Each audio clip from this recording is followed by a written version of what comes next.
तो रात शरीफ में लिखा हुआ है कि कल क़यामत वाले दिन अल्लाह ताला अपने 7 लाख मुकर्रब फरिश्तों को जो अल्लाह के कुर्ब में रहते हैं उनको हुक्म फरमाएगा और उनके हाथ में, हर एक के हाथ के अंदर सोने की जंजीर होगी और उनको हुक्म फरमाएगा कि काबों को, ये जो काबा मुअज़्ज़मा है ना, इसको सोने की जंजीरों से बांध कर मैदान महशर की तरफ लेके आओ। अब 7 लाख अल्लाह के मुकर्रब फरिश्ते, हर एक के हाथ में सोने की जंजीर होगी। वो 7 लाख फरिश्ते काबा मुअज़्ज़मा को सोने की जंजीरों के अंदर बांधेंगे, जकड़ेंगे, मैदान महशर की तरफ लेके चलेंगे। काबा नहीं चलेगा, रुक जाएगा। फरिश्ता निदा देगा कि चल। काबा आगे से कहेगा कि मेरा एक सवाल है, वो पूरा किया जाए, वरना मैं नहीं चलता, मैं अपनी जगह पे खड़ा हूँ। तो आसमान से निदा दी जाएगी, तू सवाल कर, तेरा सवाल पूरा किया जाएगा। काबा रब की बारगाह में अर्ज़ करेगा कि या अल्लाह, मेरे इर्द गिर्द जितने भी लोग मदफून हैं, मुमिनीन जितने भी दफन हैं, उनके हक़ में मेरी शफ़ाअत को कबूल फरमा ले। फिर आसमान से निदा दी जाएगी कि हमने उनके हक़ में तेरी शफ़ाअत को कबूल किया। फिर उन्हें मुर्दों को उठने का हुक्म दिया जाएगा। मुर्दे इस हाल में उठेंगे, उनके जो चेहरे होंगे 14वीं रात की तरह चमक रहे होंगे।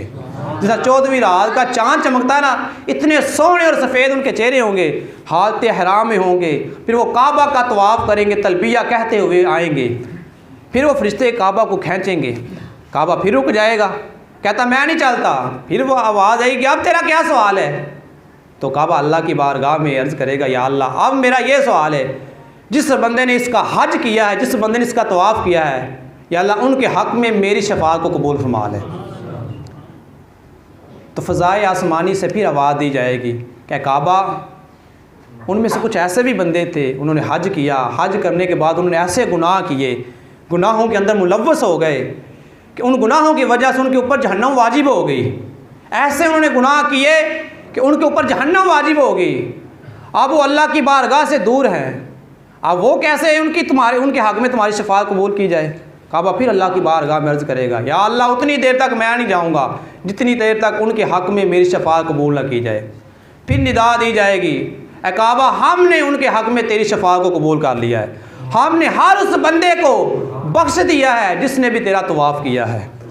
फिर वो सारे बंदे अज़ल से लेके अबद तक जिसने उस गार का तवाफ़ किया होगा, वो गुलाफ़े काबा को पकड़ेंगे, हालत हराम में होंगे, चेहरे उनके चमक रहे होंगे।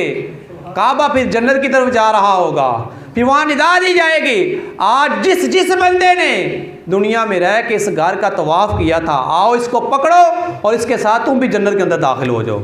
फिर वो काबा हर उस बंदे को अपनी गोश में लेगा, जिस बंदे ने उस काबा का तवाफ़ किया होगा, जिस बंदे ने उस घर का हज किया होगा। फिर उसका हज मकबूल हुआ होगा कि जिसका रब की बारगाह में हज मकबूल हुआ होगा, हर उस बंदे को काबा अपनी गोश में लेके काबे के गुलाफ को वो पकड़े होंगे, साथ तवाफ़ कर रहे होंगे, साथ जन्नत की तरफ रवां होंगे।